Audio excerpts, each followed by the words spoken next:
So now this shower has some wider grout lines, so this will actually fit without being obstructed by the lines. You could put it sideways like this right here, and you can see that the lines aren't impeding the suction. So I'll pop these open, align the suction cup, lock it in place, and then it's locked, it won't move. Same thing on this wall up here. I'll line it up,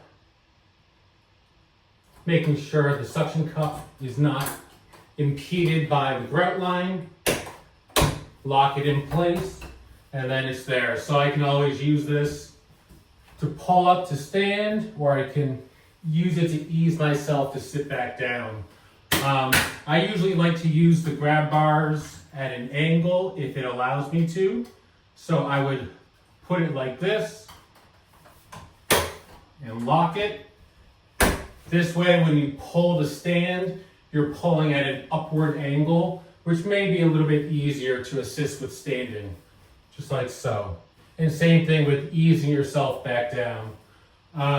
But otherwise, I recommend these grab bars here, being able to use it without the grout lines impeding its function. Also, along the side here, it has a little bit of non-slip material here, so that way you have more of a better grasp when you're gripping onto it. So I would definitely recommend these grab bars in the shower to make bathing a little bit easier.